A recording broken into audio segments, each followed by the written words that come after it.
Bonjour. La pression épidémique de la Covid-19 reste forte en France et notamment en Normandie. Aussi, il a été réfléchi au niveau régional de mobiliser des personnes pour qu'elles deviennent des ambassadeurs santé en proximité des publics dans le cadre de la crise sanitaire actuelle. Ils ou elles interviendront en complément des interventions des autres acteurs de la lutte contre la Covid-19, notamment les professionnels de santé. Dans cette capsule vidéo, je vais vous présenter les rôles et postures de cet ambassadeur santé, l'accompagnement des personnes testées négatives à le rester, un rappel des mesures barrières et l'ambassadeur santé, animateur d'actions individuelles et ou collectives.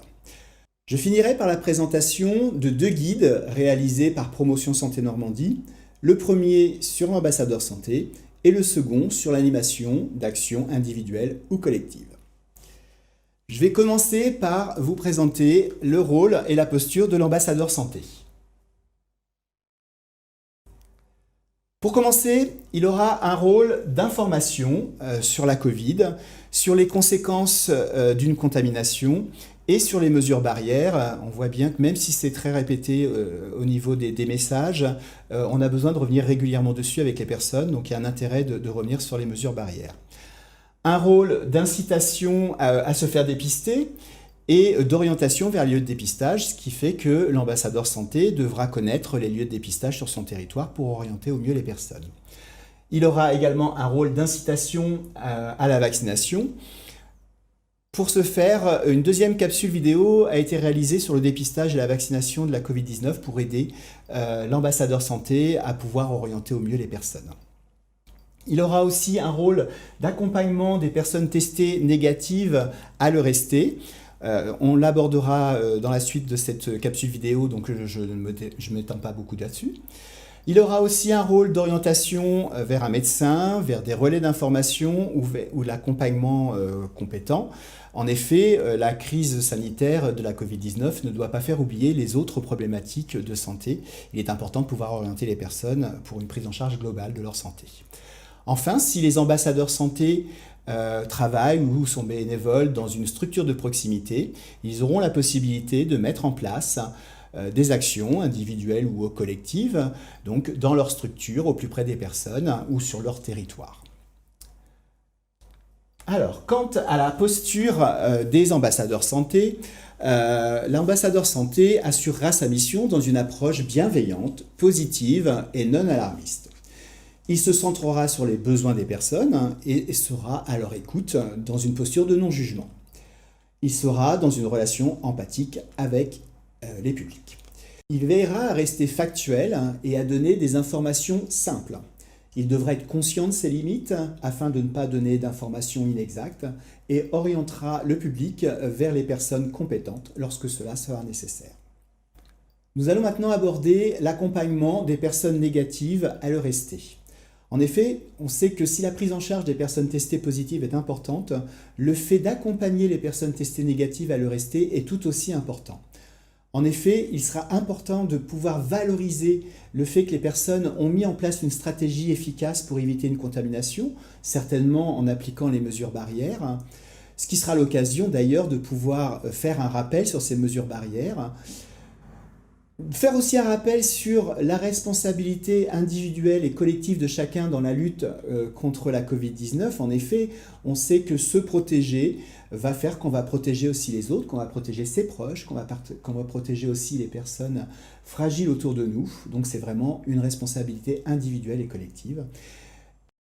Faire réfléchir aussi sur les mesures barrières, pourquoi pas lancer un débat avec les personnes et spécialement à l'occasion d'interactions avec ses proches. Les chiffres le montrent, énormément de contaminations se font au sein des familles ou lors de réunions familiales.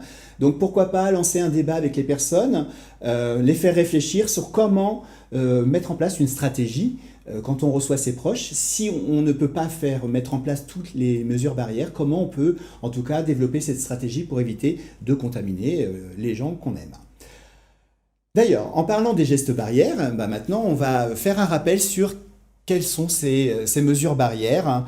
Et donc, dans un premier temps, on va avoir la première qui est bien sûr se laver les mains régulièrement ou utiliser une solution hydroalcoolique. Vous avez également tousser ou éternuer dans son coude ou dans un mouchoir. Se moucher dans un mouchoir à usage unique et le jeter derrière. Éviter de se toucher le visage. Respecter une distance de 2 mètres avec les autres. C'est une des mesures qui a changé depuis le début de l'année, puisqu'avant c'était 1 mètre. Mais donc on a élargi cette distance entre 2 personnes. Donc on est maintenant à 2 mètres entre 2 personnes. Alors, porter un masque quand cette distance sociale ne peut pas être respectée, et en tout cas dans tous les lieux où c'est obligatoire. Saluer sans serrer la main, éviter les embrassades bien sûr. Limiter les contacts sociaux à 6. Aérer le plus souvent les pièces et au minimum quelques minutes toutes les heures.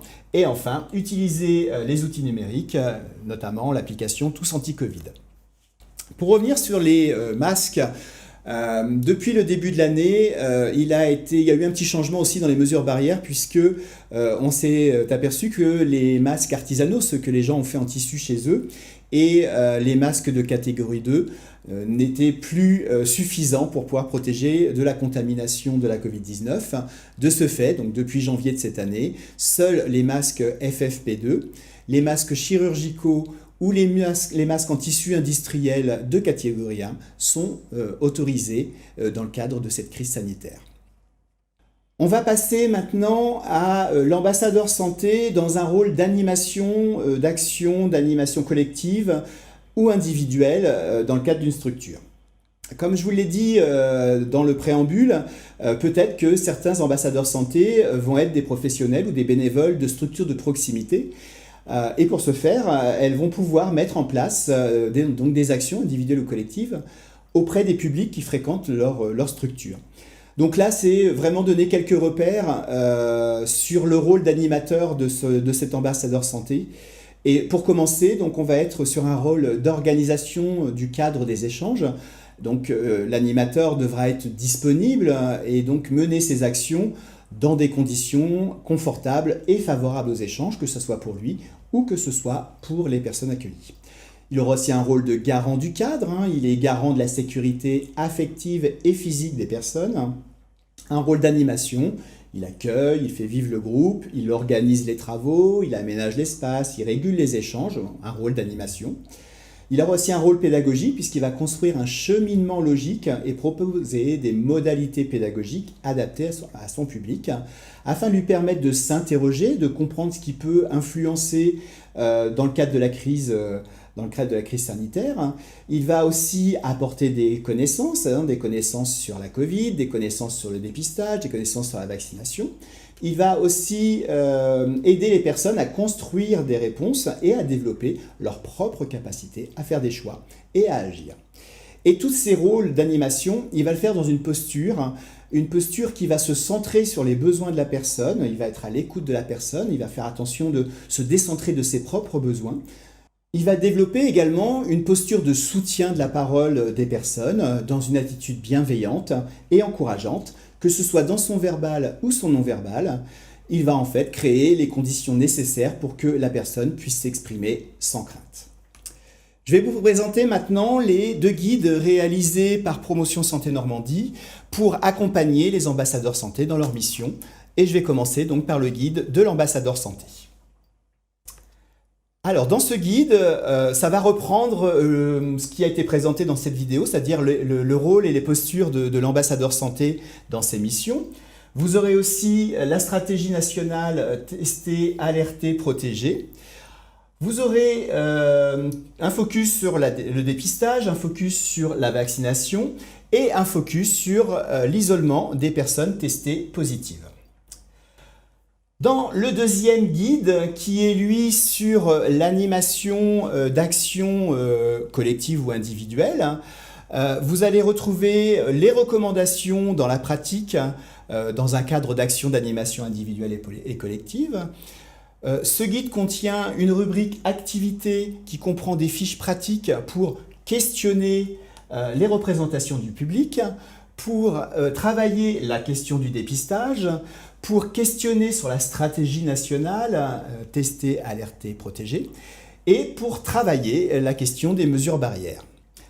Enfin, Il contient une rubrique de ressources en ligne où il est possible de trouver des dossiers, des guides, des textes qui peuvent aider l'ambassadeur santé à mettre en place ses actions animations sur la Covid-19. Voilà, cette vidéo est maintenant terminée. Je souhaite qu'elle vous ait apporté un éclairage sur la place et les missions d'un ambassadeur santé dans le cadre de cette crise sanitaire. Vous pouvez compléter vos connaissances en regardant la capsule vidéo réalisée par Promotion Santé Normandie avec le soutien de l'ARS de Normandie sur le dépistage, sur l'isolement des personnes testées positives et de leurs contacts à risque et sur la vaccination pour lutter contre la Covid-19. Au revoir.